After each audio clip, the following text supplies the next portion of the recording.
para todo mundo. Meu nome é Márcia Trajano e estou aqui fazendo a palestra sobre a visão espírita sobre o suicídio para a comunidade espírita cristã de Atlanta, ou, como sabemos em inglês, a Christian Spiritist Community of Atlanta. E queria dizer que tive muita trepidação com relação a esse tema. E quanto mais cheguei perto de hoje, mais trepidação eu tive. Por quê? É um tema extremamente difícil. E quanto mais você lê, mais aquilo bate no nosso coração com relação às consequências de poder, talvez, sem os dois? Oh, Jesus! De acidentalmente falar algo que possa ferir alguém, encarnado ou desencarnado.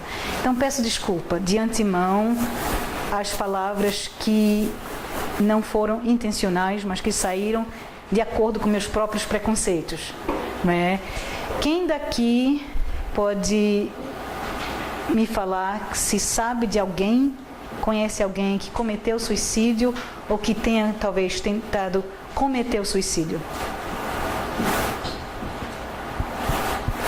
Então, mais de 50% de nós temos um contato, né? Não é teórico, não é livro, não é nada. E como eu te falei, é um tema extremamente difícil. E sabemos que o tema foi amplamente visto por Kardec, né? Nas obras de Kardec existem várias referências à questão do autocídio, do suicídio, mas que existem duas obras que são as obras mais específicas que temos dentro do Espiritismo sobre o suicídio. Então eu trouxe aqui para a gente falar, para a gente ter referência. A primeira que sabemos, né, Ivone Pereira, que trouxe esse livro psicografado, Memórias de um Suicida. E é um livro extremamente difícil de se ler, mas muito vívido sobre a experiência daquele espírito que cometeu suicídio. E o outro, que foi publicado em inglês, é o primeiro livro sobre o espiritismo fora de Kardec, que foi escrito há um ano atrás, que a Jussara Korngold fala Those Left Behind, ou seja, não na ótica do espiritismo puro, mas na ótica daqueles que ficam depois do ato cometido, né? Que é muito difícil.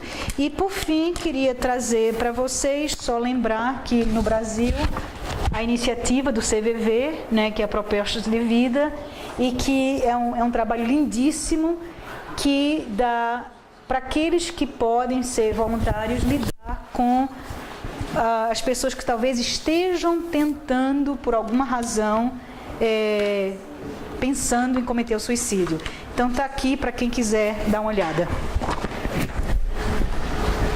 Primeira pergunta que me veio em preparando esse material aqui de hoje é: por que as pessoas cometem suicídio? Né? Por que alguém tentaria findar a sua própria vida? E essas perguntas tão, né, específicas, são respondida de várias óticas. A primeira ótica é simplesmente, né, familiares normalmente falam isso, o suicida é um egoísta. Ele só pensou em si. E realmente, o suicida, na média, né, o livro da Jussara fala bem especificamente, cada suicídio afeta especificamente, criticamente, no mínimo 6 pessoas. Então aquele suicida não está pensando no efeito do seu ato naquelas outras pessoas. Então, efetivamente, alguém pode falar: realmente, por que você comete? Porque você não está pensando, você está fazendo um fato egoísta. Médicos, a população científica coloca o suicídio especificamente correlacionado com depressão, né? Doenças mentais, instabilidade mental. E nós espíritas? A maior maneira que nós espíritas vemos o suicida é resultado de um processo obsessivo.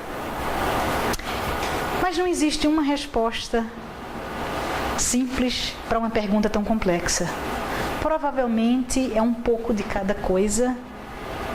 Não somos nós que devemos estar aqui julgando alguém que tentou ou teve sucesso em conseguir o suicídio, né? Essa pergunta, né, nos deixa confuso, nos deixa abatido, e para quem teve alguém que cometeu suicídio, um esposo, um namorado, um filho, sabe muito bem que é impossível recuperar dessa dor, né? A morte súbita é difícil para qualquer pessoa aceitar. O suicídio por si só leva a nos questionar o resto da nossa vida. Poderia eu evitar? O que é que eu pude fazer ou deixei de fazer? Então ficamos, nós sobreviventes, para alguém que cometeu ou tentou o suicídio, nos questionando, e toda vez que a gente pensa, a gente volta às memórias. Como é que foi minha interação nos momentos últimos? Como é que eu deixei de perceber a dor que aquela pessoa estava passando? E isso se vê na vasta maioria. No entanto, a gente sabe que o ato de suicídio é um ato de desespero.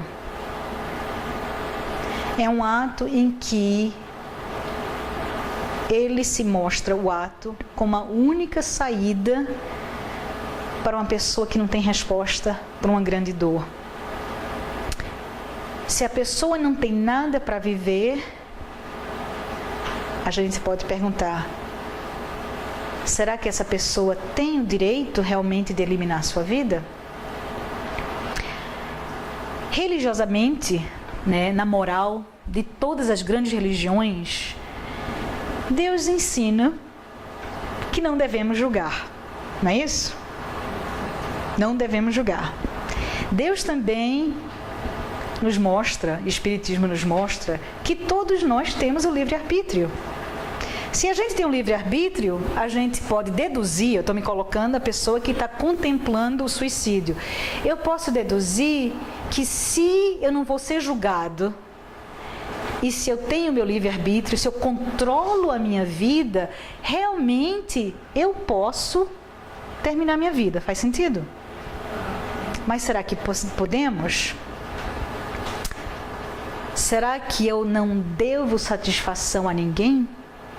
Será que esse raciocínio vai me ajudar a terminar esse problema?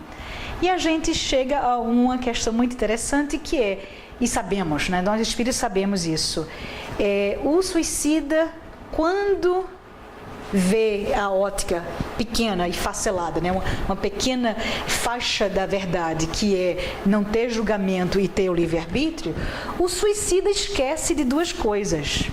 A primeira coisa, que é mais importante, que nós espíritas sabemos muito bem, que a vida não tem fim, a vida continua. É a primeira coisa. E a segunda coisa, que as leis naturais são imutáveis. As leis naturais nos colocam sujeitas a elas, independente da nossa motivação e da nossa consciência. Somos sujeitos a elas. E nós, espíritas ou não, muitas vezes levamos uma vida inteira para aprender isso.